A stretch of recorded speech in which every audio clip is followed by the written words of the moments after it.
When I'm riding a bicycle, my knees should generally drive in front of my ankles, just as they would in any other sport or when I'm walking or running. A common mistake I see with riders is to back up on the bicycle and allow their knees to get behind their ankles. This puts us in an unbalanced and unathletic position.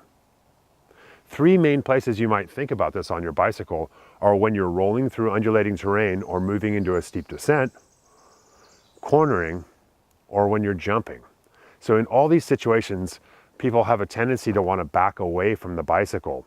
And once the knees move behind the ankles, I find that I'm really imbalanced over the bicycle and the front end wants to get away from me. In a corner, this can result in a loss of control.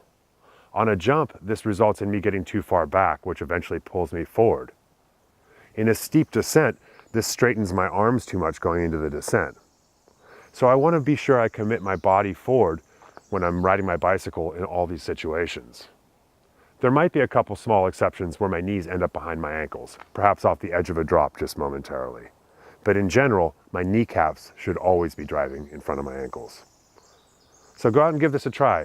Maybe work on moving into a steep descent and start to realize that your knees are driving in front of your ankles when you're riding well. In corners, maybe have a buddy film you coming through and be sure that your knees, again, are driving in front of your ankles. You can also do this just rolling through undulating terrain on bumps, making sure your knees are working properly. One of the things that this allows is for my knee joints to actually work smoothly. When my ankles are in front of my knees, it's impossible to bend my knees and ride properly on a bicycle.